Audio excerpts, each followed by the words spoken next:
Hypothetical question for y'all. How many pigs could a pig destroyer destroy if a pig destroyer could destroy pigs?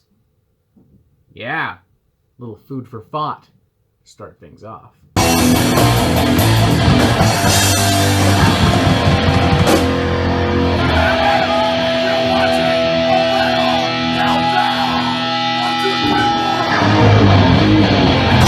Pig Destroyer, American Grindcore legends and one of my all-time favorite bands, is back with a brand new EP, the Octagonal Stairway, their first release following 2018's semi-divisive Head Cage, which saw the band subtly moving away from their iconic grinding chaos, leaning more into a groove-laden modern death metal sound. Now, personally, I enjoyed the ever-living shit out of that record, and looking back, I think I would even call it one of the best albums of 2018. But then again, I'll concede that I'm also maybe a little biased. I really genuinely fucking love Pig Destroyer. I love how chaotic and wild and creative their sound is. I love the intense musicianship. I love the intense, almost poetic lyrics. And their live show is fucking unmatched. Side note, they've only ever been to Toronto like fucking once. So in 2017, I flew to Philadelphia specifically to see Pig Destroyer. That's how much I love this band, and I booked this flight last minute, so it cost me way more than it normally would have. With all this in mind, it's pretty obvious that I was pretty excited for the Octagonal Stairway, especially after hearing that the band was indulging further in some of their harsh noise and industrial influences. And the final result, while possibly yet another divisive release for the band, is, in my opinion, another brain-blasting slam of American grind and darkness. Everything I love about the classic Pig Destroyer sound is very much present within the first few tracks of this EP. Opening number and title track, The Octagonal Stairway, is a roller coaster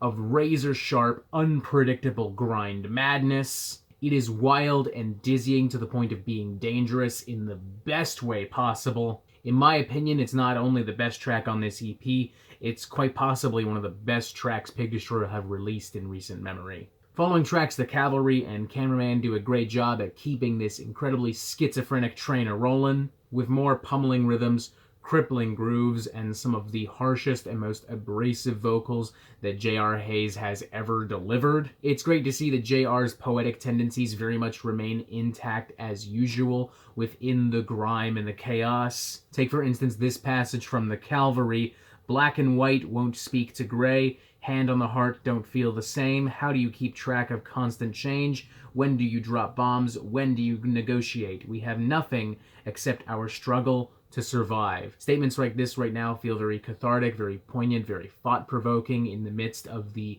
literal chaos we are constantly seeing in 2020. Especially this passage later on. "I guess we're supposed to trust government is less corrupt than business, but you can pick your poison because there isn't any difference." And may I add, the production value on this thing is some of the best I think I've ever seen in Grindcore, period. Pig Destroyer have found a way to make Grindcore polished and crisp and professional and transparent without compromising the grit, the dirt, the noise, the blood, the chaos that this genre demands. Bra fucking vo, Pig Destroyer. Now, as far as the other half of this EP is concerned, this is where things are a little different. Not bad, in my opinion at least, but definitely different. The final three tracks, News Channel 6, Head Cage, and Soundwalker, stray from the band's modern, cybernetic, dystopian, socially poignant grindcore sound in favor of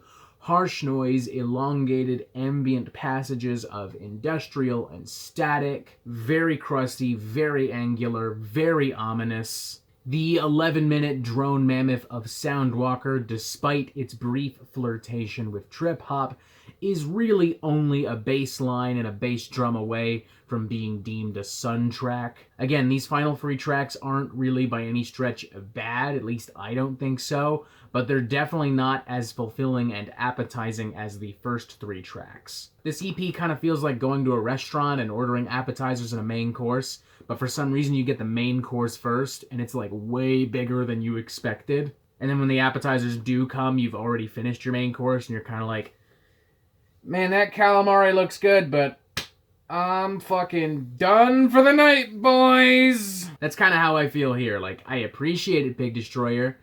Thank you. I would not object to hearing more of this in the future, but it just doesn't really serve a purpose here. It almost feels tacked on, to be entirely honest with you. All things considered, I still feel comfortable giving this album an enthusiastic 3.5 out of 5.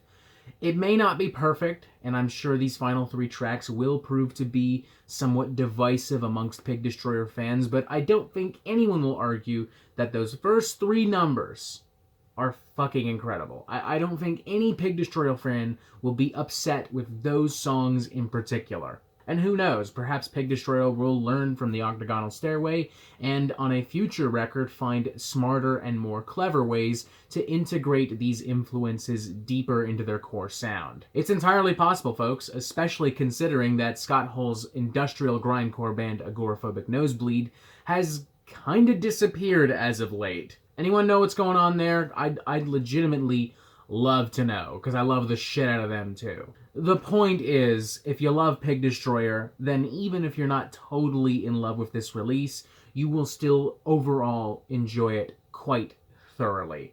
I would even actually feel comfortable recommending this to somebody who isn't immediately familiar with grindcore and extreme music, as this EP is short enough that it may not immediately intimidate a new listener the way a regular studio album like Prowler in the Yard or Bookburner might. 3.5 out of 5, maybe not the most consistent menu that Pig Destroyer has ever given us, but there are still plenty of goodies to be devoured and consumed. And that is it for the Metal Meltdown. I'm not an expert, nor do I claim to be, so what do you think? Do you like this record? Do you not like this record? And what do you want to hear from me next? Thank you for watching. Make sure you press subscribe right there so you get updates on the Metal Meltdown fucking immediately, and you have yourself a fantastic fucking day.